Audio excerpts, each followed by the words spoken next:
هاخد يعني دقيقتين 3 من وقتكم، وهوجه التحيه لكم جميعا، بس هوجه التحيه لقائد انا خدمت معاه يمكن كتير من المصريين ما يعرفوش، وكتير من الجيش يمكن ما يعرفش.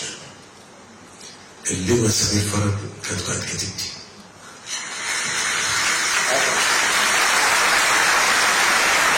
ويسمح لي ان انا اتكلم يعني عمري ما ذكر ده في اي لقاء تلفزيوني او كده، وده امر انا مش هقول هقدره ان انا رافضه، لا هقدره من رجل يعني هتكلم على ان احنا دايما بنقول في الجيش الوحده قائد. لو القائد اللي جاي يدير الوحده قائد عظيم، الوحده بتبقى عظيم، والعكس صحيح. فكنت انا في الوقت ده ملازم اول يعني، وقالوا ان المقدم سمير فرج جاي من كليه القضاء والاركان، وده المقدم اسمح لي ان انا اتكلم بالطريقه ديت، جاي عشان يمسك الكتيبه هنا. وكان في الوقت ده السمعه الطيبه والقدره العلميه معروفه جدا جدا.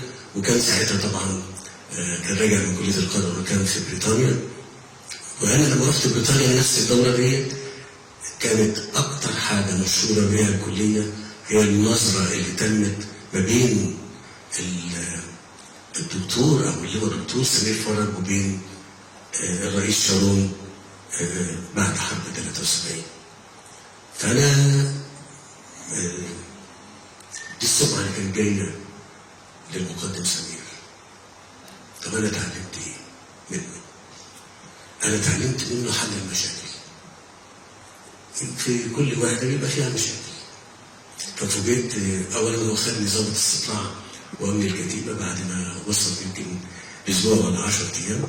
فوجئت ان كل المشاكل اللي موجوده في الكتيبه وفي كتائب اخرى في الجيش في الوقت دوت هو ليه طريقه في ايجاد حلول لها. فتعلمت ان مفيش مشكله ملهاش حل، بهدوء ويسر وفكر. فتعلمت منه ده. وبعدين كان ليا حظ ان انا خدمت مع سيادته برضه، هو رئيس كان الفرقه 33 وقائد الفرقه 33. فانا بوجه لك كل التحيه يا فندم وكل التقدير يا فندم والاحترام لك.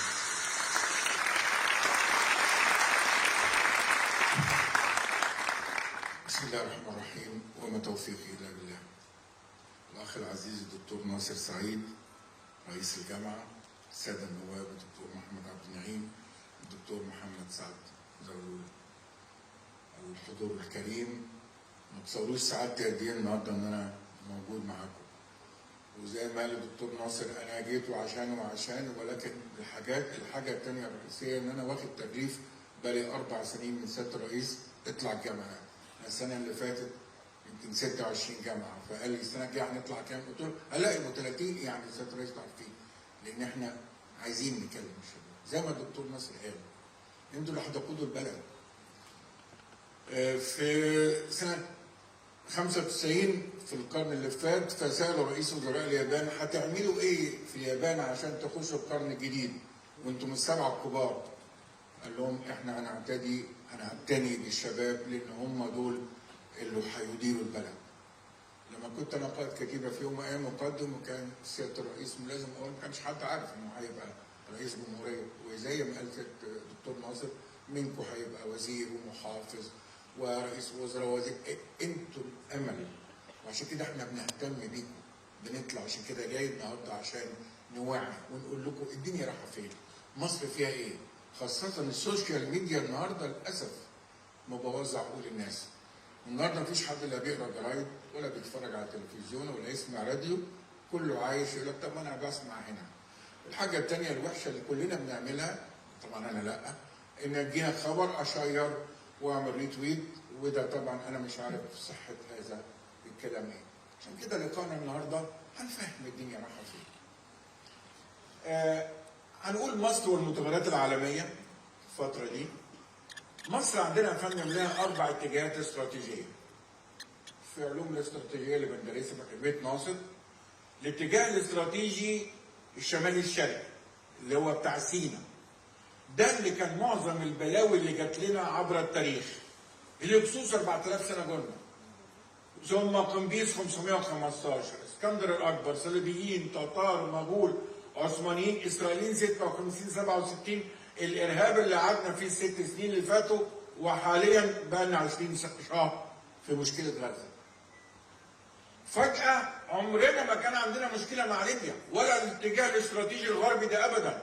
فجأة القذافي رحل، ليبيا اتقسمت نصين، دبيبة قاعد في طرابلس، حفتر في بنغازي، الإرهاب موجود، مرتزقة موجودين، تركيا لها قواعد عسكرية، الدنيا بايظة. وبالتالي لما الدنيا بايظة في دولة بتأثر علينا. تعالى الاتجاه الاستراتيجي الجنوبي السودان. ده احنا كنا في يوم من الايام دوله واحده. ده يوم 26 يونيو لما الملك فاروق غادر اسكندريه بعد ثوره 52، قال لك غادر الملك فاروق ملك مصر والسودان. ومنه لله اللي خلى السودان تنفصل. فالنهارده السودان مشكله، اكبر مجاعه في افريقيا موجوده في السودان. 5 مليون سوداني مش عارفين بيتهم، واحنا عندنا منهم قد ايه في مصر؟ عندنا تحت مشكله الميه. طبعا الحمد لله سد النهضه الموضوع عدى بخير، عشان ربنا بيحب البلاد دول وهنتكلم فيها لو اي سؤال. تعال شوف اليمن. اليمن مخسرانا 7 مليار دولار، تاني 7. ده احنا بنروح البنك الدولي ناخد منه مليار و300 مليون وهنردهم. دول بتوعنا، 7 بتوعنا. خسرها لنا مين؟ اليمن او الحوثيين. انا حاربت 4 حروب من ساعة ما اتخرجنا لحد ما سبت الجيش. منهم 3 سنين في اليمن. اليمن دي يا سادة عشان تقف على رجليها صدقوني ولا 15 20 سنة. أنا عارف القبائل بعد كده تعالى البحر المتوسط، بيفتكروا مش هيبقى موجود أي حرب قادمة في المنطقة على الغاز في المتوسط. سامعني؟ أي حرب قادمة. إذا لأول مرة في مصر بتواجه 4 اتجاهات ما حصلتش. ما احنا 30 سنه مع مبارك ما كانش فيه كده. وقبل كده السادات هو كان البلوه اللي كانت هنا. فالنهارده مصر بتتعرض بظروف صعبه ان احنا ما حصلتش، ورغم ذلك بنبني ونستثمر وندعم الجيش بتاعنا. استاذ الدكتور ناصر منصور رئيس الجامعه، السيد اللواء أركان حمد.